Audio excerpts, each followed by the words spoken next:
Hey guys, my name is Serena. I am your go-to guide for all things sensitive, and today we are going to be talking about a get to know me video on 5 of the rare categories that I happen to fall into, and maybe you do too. So we're going to be talking about this in a category of most rare to least rare. So the first category that I'm going to be talking about is called demisexual. So I actually found this out about like a year and a half or 2 years ago. I had no idea that this was a thing. And so demisexuality actually falls under the category of asexuality, which they have the percentage for asexuality right now at 1% of the world's population. So now if you're familiar with what asexuality is, it's the little or no sexual desire within a human being towards other human beings. So demisexuality falls into this category as though it is more so about an emotional connection. So people that are demisexual, like myself, are not gonna have they're not gonna feel like a desire or like a pull towards someone without an emotional connection established. So when I first found this out, actually, I was comparing myself to my partner at that time and seeing how differently we viewed sex and how differently we felt towards other people when it came to sex and our desire levels and all of this stuff. And I started to feel kind of broken. And I was like, what the heck? Why are we're so vastly different in this? So this is when I started to get on Google, do a little researching, and I came across this term, demisexuality. And a lot of the things that it was describing, for me, I remember growing up and never really having a bunch of crushes, right? Or never really watching a movie and being like, ooh, I would totally do that person. That never really felt accurate for me. It was always oh, I love who they are as a person, or oh, I find them so adorable, It was never this raw chemistry, sexual attraction to others. So that first category, there's only 1% of the population that falls into being demisexual. So the second category we're going to be talking about is 1 to 2% of the population, and this I think is probably still up for debate, because I don't know that we actually have all the statistics for this, but this one is being an empath. So raise your hand if you're an empath. I know I have a lot of them on my channel, so hi and welcome. I'm also an empath. And so being an empath is such an interesting trait and quality because, it can be like a gift and a curse. And so many empaths were empaths because of how they were brought up. It was a really circumstantial development, because a lot of times it can be considered a misalignment or attuning your emotions to that of others so that you are safe in childhood. So empathy, while is an amazing characteristic, empaths are actually going to feel what others are feeling in their own body. So that in itself makes it a pretty rare quality. And I think I found this out about myself when probably about 4 or 5 years ago or so, but it took me a long time after realizing I was an empath, it took me a long time to really understand how that colors my entire experience and how it has made it different from the experience of other people growing up, like my siblings or friends, or just family members in general.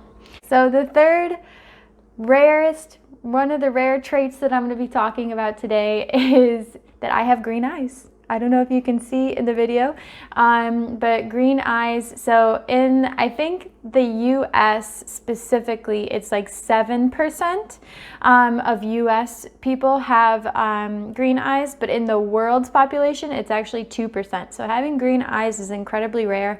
I've actually, when I was younger, they would kind of go back and forth from green to gray, and I didn't like it when they were gray, and that was only when I was wearing colors like this, like blacks and whites and grays and things like that. And now that I'm older, they just kind of stay gray all the time. I know a lot of people's eye colors shift depending on what they're wearing or what they're surrounded by, but I actually love having green eyes. I love that that's so rare, and that I get to say, oh, I have green eyes and it's the rarest eye color. There's something kind of funny and special to me about that. So the fourth thing that I'm going to be talking about in terms of being rare is my personality type. So this is according to Myers-Briggs personality, and mine is INFJ. Leave a comment below if you're also an INFJ, because these ones are super rare. This is actually, so INFJ is actually the most rare of the 16 Myers-Briggs personality types, and they make up roughly 1 to 3% of the population. I've read articles that say 1 to 3%. I've read articles that say 2% of the population. So somewhere within there is where our INFJs fall. But it's funny to me, when I'm traveling, I actually find that I meet so many INFJs, and I was a hairstylist before leaving that career path, and it was so funny. Whenever I would have an INFJ in my chair, I would just know it. Like, I could feel as I was like sitting there and talking to them, and I was like, I have to ask them if they know what they are, because like I can always spot my like INFJ family from like a mile away. So if you're an INFJ, you are the most rare personality type, and if you are an INFJ, you probably already know that you're the most rare, because I think it says that, like, even when you take the quiz, it tells you that.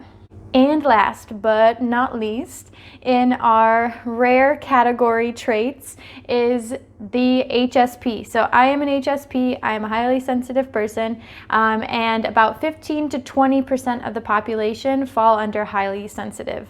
So this actually is a lot bigger of a rarity than like all the other things I've listed today, which I find super cool, because every single day I'm finding more and more highly sensitive people, which is fantastic for me, because then I feel more connection and I also feel like less alone. So it's always a joy to me when somebody else says, hey, like, I'm highly sensitive too. So if you are, put that in the comments.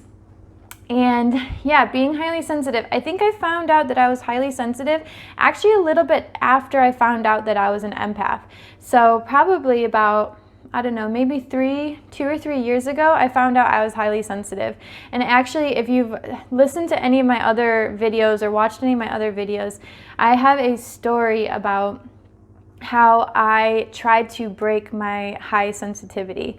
And this is just a PSA for everybody out there. It doesn't work. It doesn't work if you try and break your high sensitivity. It is literally the way that your body functions.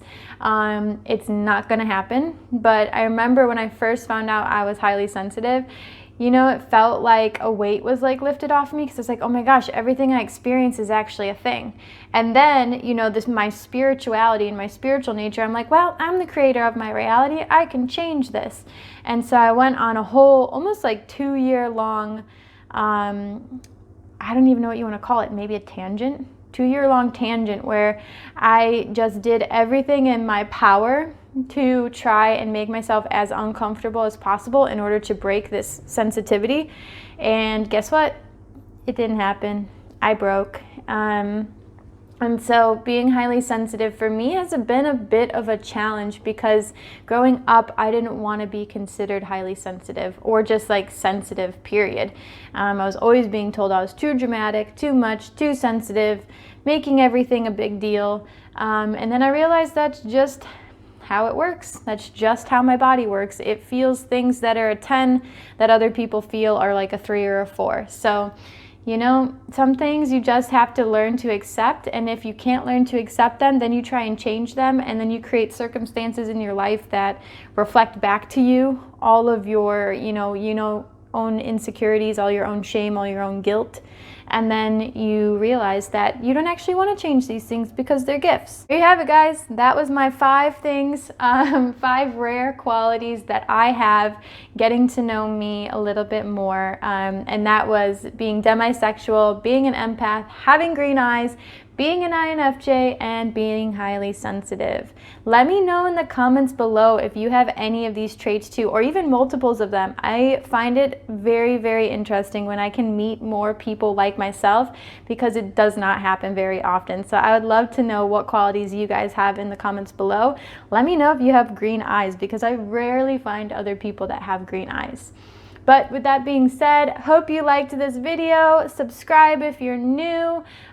Subscribe if you're old and haven't subscribed yet either. Come on, what you doing? But other than that, thank you so much for watching. I hope you have an amazing day. Big love, Serena.